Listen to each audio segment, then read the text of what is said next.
Ang programang ito ay rated SPG. Striktong patnubay at gabay ng magulang ang kailangan. Maaaring may masiselang tema, lengguwahe, karahasan, sexual, horror o droga na hindi angkop sa... But now that Giselle knows who you are, ano gagawin mo? Wala. Dahil matagal ko na siyang pinatay sa isip ko. Narito na nga ang ating pakabangan ngayong Lunes sa abot kamay na pangarap. Kinausap nga agad ni Eric itong si Justin at dito na sinabi na ngayon nga ay alam na daw di umano ni Giselle ang tunay niyang pagkatao, ano daw ang gagawin dito ni Justin. At ang sagot naman dito sa kanyang ama ay sinabi niya dito na nakakalimutan na daw niya sa isipan itong kanyang ina dahil hindi daw niya ito mapapatawa dahil sa pang-iwan nga sa kanya noon at nagawa ngang ipinamigay ni Giselle tong kanyang anak. Subalit ay may rason naman pala itong si Giselle nang makausap niya ng masinsinan itong si Justin ay humingi naman siya ng tawa dito at sinabi dito kay Justin na hindi niya alam na buhay pa pala itong kanyang anak dahil itinago daw pala ito ni Eric sa kanya at pinaniwala itong si Giselle na matagal nang nawala itong kanyang anak. Kaya dito naman napaiyak itong si Justin na niyakap ang kanyang ina at sa hindi nagtagal ay pinapatawad na rin naman dito ni Justin ito ngang si Giselle.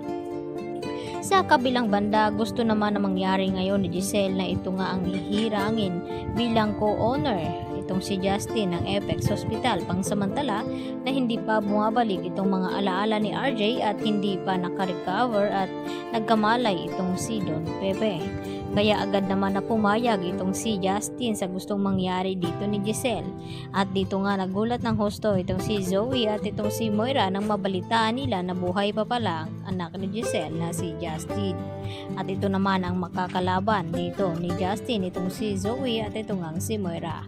Samantala dahil tumitindi na rin naman itong sakit at naramdaman dito ni Lynette kaya ang gustong mangyari ni Carlos Benitez na magbakasyon daw muna sila ni Lynette at ang kanyang anak na si Annalyn. Nang sa ganon ay gumaling ito at maibsan ang stress na naramdaman ngayon ni Lynette at trauma sa nangyari ng pangluloob sa kanilang bahay. At dito nagpasya itong si Annalyn na sama ang kanyang ina sa papuntang Japan at dito naman nag-enjoy itong dalawa at sumunod naman itong si Doc Lindon Javier at itong si RJ kasama na dito itong si Zoe at itong si Moira. At sa hindi inasahan ay namasyal nga itong si Lynette at Annalyn ay dito naman napansin ni Annalyn itong gloves na naiwan sa lamesa at dito niya sinabi kay Lynette na naiwan daw ng babaeng iyon na mabilis umalis at hinabol naman ni Annalyn ang babaeng iyon. At sa hindi inasahan ay kinagulat naman ni Annalyn nang makita at kung sino ang babaeng nakaiwan ng gloves na iyon ay walang iba kundi itong si Moira.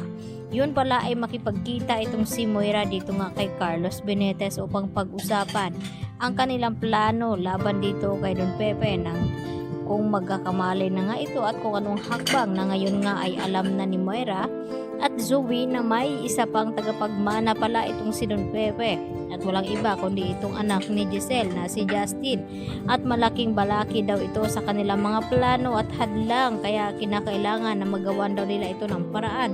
Kaya agad na tinawagan nga ni Moira itong si Carlos Benitez at magkita daw sila. At magugulat naman itong si Lynette at Annalyn na pati ba naman dito sa Japan ay magawa silang sundan dito ni Moira at ni Zoe. At ganoon din itong si RJ at itong si Giselle dahil gustong mangyari ni Giselle na gusto niyang makabawi dito sa kanyang anak na matagal ngang nawalay sa kanya. Kaya yan naman ang ating pagkatutukan at aabangan bukas mga kapuso sa bagong taon at bagong season ng Abot Kamay na Pangarap. Yan lang po at maraming salamat.